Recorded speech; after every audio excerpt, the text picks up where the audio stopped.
From our Toronto studios, this is the Muslim News on Muslim Network TV. Assalamu alaikum. I'm Aylia Batool. Protesters shut down Maersk and Zim operations at New Jersey's Port of Elizabeth, accusing them of sending weapons to Israel for Gaza's attack. This and more on today's show, so stay tuned.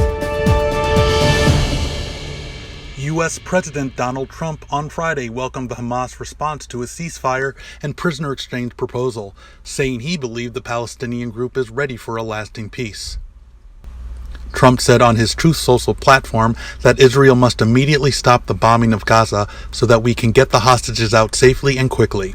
Hamas earlier issued its formal response to Trump's plan, in which it approved the release of all Israeli captives, the delivery of the bodies of the deceased, and the handover of Gaza's administration to an independent, technocratic Palestinian body.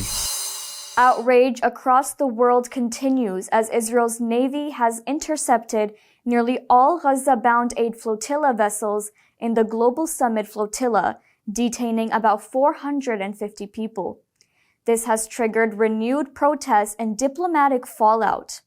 Israeli forces seized the last ship, Marinette, about less than 50 miles off Gaza on Friday. This ended the voyage of 42 boats carrying nearly 500 activists. The Israeli Foreign Ministry says it has deported 4 Italian citizens and that it will be expelling the rest. Rights groups Aylia reports that deportation started without detainees having access to lawyers, which they say is a serious legal violation. Similarly, the International Transport Workers Federation, which represents more than 16 million workers, called the raid a violation of international law. The group Reporters Without Borders condemned Israel's detention of more than 20 foreign journalists on board. Governments across Europe, including those of France, Germany, Greece, Ireland, Spain, and the UK, are demanding that Israel respect the rights of those detained. In Italy, thousands of protesters turned out in cities to support those on board. While the UN has not yet issued a formal response, its Palestine rapporteur, Francesca Albanese, described the interceptions as an illegal abduction. Israel claims the flotilla entered a combat zone and says aid will be delivered via standard channels as set by Israel and the United States. These are through aid distribution sites operated by the U.S. and the Israeli-backed Gaza Humanitarian Foundation, or GHF. Since May, Israeli soldiers, armed gangs, and contractors have killed more than 2,500 Palestinian civilians seeking aid, and thousands more have been wounded. Most of the deadly incidents have occurred in the vicinity of the GHF. Colombia has expelled all remaining Israeli diplomats and scrapped its free trade deal with Israel. President Gustavo Petro announced the move after Israeli forces intercepted the Global Summit Flotilla carrying aid to Gaza. He called the action a new international crime. 2 Colombians, Manuela Bodea and Luna Barreto, were on board the flotilla. Petro demanded their release. The flotilla, made up of dozens of civilian vessels, was stopped by Israeli forces in international waters. Colombia already cut ties with Israel in May of 2024, but 4 diplomats remained in the capital, Bogota. The free trade agreement, signed in 2020, ended Wednesday. Petro, a fierce critic of Israel, also had his U.S. visa revoked last year after denouncing Washington's role in the genocide in Gaza. Dock workers in Italy say they will block Israeli-linked ships from entering the country's ports. The move comes after Israeli forces intercepted the Global Summit Flotilla near Gaza and detained dozens of Italian citizens, including members of parliament. Italy's 2 powerful unions, Confederazione Generale Italiana del Lavoro and Union Sindacale di Base, observed a nationwide strike on Friday. Union leaders say the strike was observed without the usual legal notice because of the urgency. Recently, dock workers in Livorno forced the Israeli ship Zim Virginia to change course. Workers in Genoa, Venice, and La Spezia also blocked or diverted vessels linked to Israel. Union leaders say this action is about refusing complicity. In July, Genoa's Autonomous Port Workers Collective, along with other trade unions and local community groups, collected 300 tons of aid. In August, a crowd of some 40,000 people joined a procession carrying aid to vessels bound for Gaza. Israel continues to pound Gaza with bombs and airstrikes as President Donald Trump sets a Sunday deadline for Hamas to respond to a proposed peace plan. Israeli strikes killed at least 51 Palestinians since dawn Friday in heavy bombardment across the enclave. Israeli soldiers killed 31 people in Gaza City, medical sources told media outlets. The Palestinian Health Ministry reports 227 wounded in the past 24 hours. 63 bodies were taken to hospitals, including 16 at Al-Ahli Baptist, 12 at Nasser, 8 at Al-Shifa, and 2 at Al-Oda. In central Gaza, 5 displaced Palestinians, mostly children, died when Israel hit tents at Gaza's port. Another person was killed in Deir al-Bala. Israel is using remote-controlled vehicles loaded with explosives to demolish neighborhoods in Gaza City. A newborn died at Al-Hilo Hospital as infants were evacuated. 3 premature babies were moved, while 10 remain trapped under rubble. Israel has killed at least 66,288 Palestinians, mostly women, children, the elderly, and civilians since the start of its genocide in Gaza in October 2023. The International Criminal Court has issued arrest warrants for Israeli Prime Minister Benjamin Netanyahu and his former Defense Minister Yoav Gallant for war crimes and crimes against humanity in Gaza. The World Health Organization says nearly 42,000 people in Gaza have suffered life-changing injuries since October 2023. 1 in 4 are children. At least 5,000 people have lost limbs. The UN agency reports more than 22,000 arm and leg injuries, 2,000 spinal cord cases, 1,300 brain injuries, and 3,300 severe burns. Complex eye and facial wounds are growing. Gaza's health system is collapsing with only 14 of 36 hospitals partly working. Less than 1/3 of rehabilitation centers are open. Despite thousands of amputations, Gaza has just 8 prosthetics to make and fit artificial limbs. The World Health Organization says at least 42 rehab specialists have been killed. Psychological trauma has soared, with more than 1 million people now needing urgent mental health support. The agency is calling for unrestricted entry of medical supplies, protection of health care, and an immediate ceasefire. Israel has blocked food and humanitarian aid to Gaza since March, leading to famine and starvation in the region. Protesters disrupted Maersk and Zim operations at the port of Elizabeth, New Jersey, early Friday. The coalition accused the companies of exporting weapons to Israel for use in Gaza. They said supplying these arms violate U.S. and international laws, including the War Crimes Act and the Genocide Convention. Demonstrators carried banners declaring it's a crime to send weapons to a genocide. The group linked the action to global protest after Israel's assault on the Global Summit Flotilla this week, which triggered strikes in Europe. UN Special Rapporteur Francesca Albanese recently estimated that nearly 680,000 Palestinians have been killed in Gaza, almost half of them children.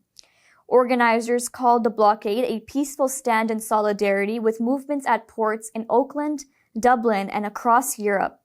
One participant said, "The most effective nonviolent way to stop a genocide is to stop the shipment of weapons." Iowa's Bosnian Muslims have opened the state's first mosque, Expels in Granger. Details coming up after the break.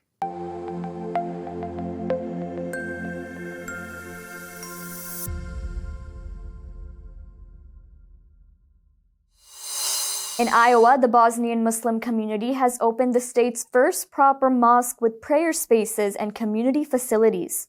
The Expels Mosque in Granger is being hailed as a powerful symbol of resilience and interfaith unity.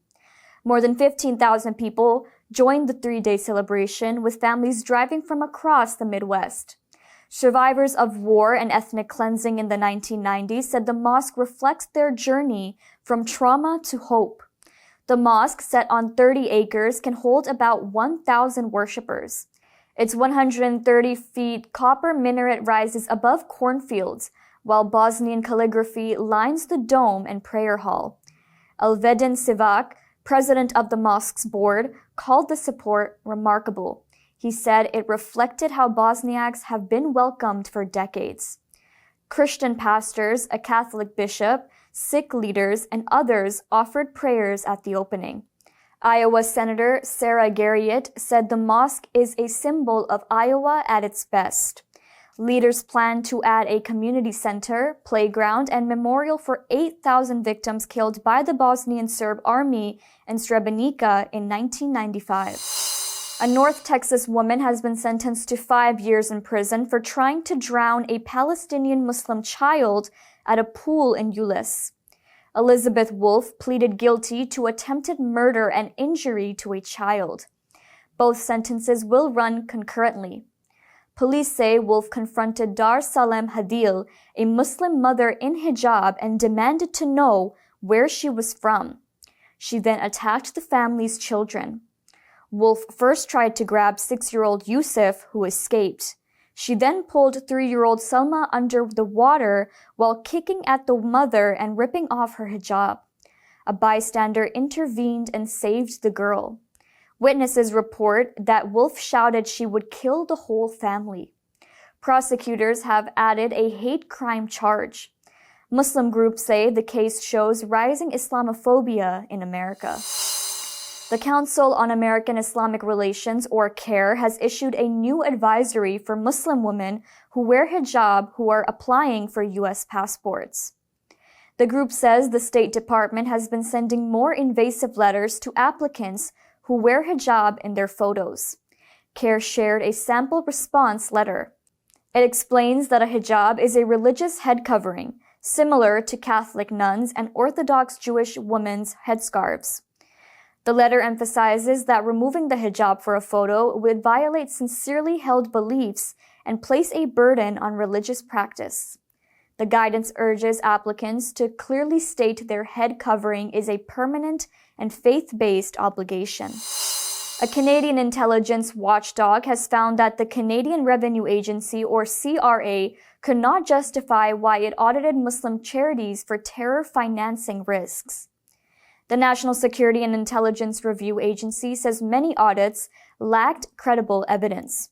Its report warned the CRA's Review and Analysis Division risks bias and discrimination. Between 2009 and 2022, nearly 70% of groups targeted were Islamic. Another 19% were Sikh. Investigators say the CRA relied on weak indicators, guilt by association, and outdated information. Muslim groups say the findings confirm years of Islamophobic targeting. The Muslim Association of Canada said it endured a 7-year audit without any findings. The CRA has accepted most recommendations and promised reforms. Civil liberty groups say oversight must go further. Some called for dismantling the CRA's audit union, describing it as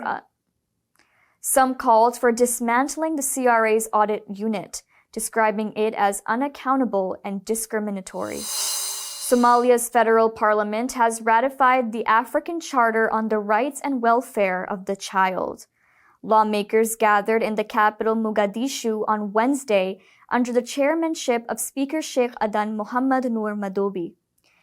Out of 145 members present, 130 voted in favor, 10 opposed, and 5 abstained. The move marks a significant step towards strengthening legal protections for children in the Horn of Africa. Somalia becomes the 52nd African Union member to endorse the treaty. Only Morocco, South Sudan, and Tunisia have not yet ratified it. The charter was first adopted by the Organization of African Unity in 1990. It obligates states to protect children from abuse and ensure access to education and healthcare. Officials and observers call the ratification a milestone in Somalia's legal reforms. The UN Human Rights Chief says elections planned in Burma under military rule cannot be free or fair. Volker Turk issued the warning at a high-level conference on Rohingya Muslims and other minorities in New York this week. He said life in Burma, especially in Rakhine State, may be the worst ever for the Rohingya and other groups. Turk accused the military of aerial attacks, killings, torture, forced conscription, and massive displacement. He says more than 3.5 million people are displaced inside the country, while 150,000 Rohingya fled to Bangladesh this year. Pakistan is facing rising violence as ties with Afghanistan's Taliban-led government deteriorate. Prime Minister Shehbaz Sharif visited Banu Military Hospital on September 13th after 19 soldiers were killed in clashes with Tehreek-e-Taliban Pakistan or TTP. He blamed Afghanistan for sheltering TTP fighters and warned the country's government to choose between good relations or siding with what he called terrorists. Kabul denies this, urging dialogue instead. But days later, 5 soldiers and 5 other people were killed in Balochistan in a suicide blast on Tuesday in the province's capital in Quetta. The Pakistan Institute for Conflict and Security Studies says violence rose 74% since July. Last year alone, more than 2,500 people were killed in attacks, most in the Pakistani provinces of Khyber Pakhtunkhwa and Balochistan. Pakistan is weighing military strikes on Afghanistan and expulsions of Afghan immigrants within its borders. Astronomers have captured the first direct image of a giant planet being born. NASA said Wednesday the new planet, named Wispit 2b, is about 5 times the size of Jupiter and only 5 million years old. That makes it nearly 1,000 times younger than Earth. The planet orbits a young star 437 light-years away in the Wispit 2 system. It was found inside a dark ring gap in the disk of dust and gas around the star.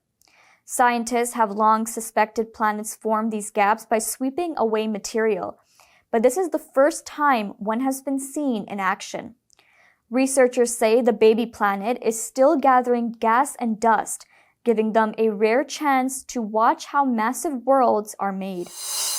That's all from our Toronto studios. Thank you for watching Muslim News. We are a community channel dedicated to bringing you stories you can trust. Please like, share, and subscribe to our content. You can also comment to let us know what you think of our coverage.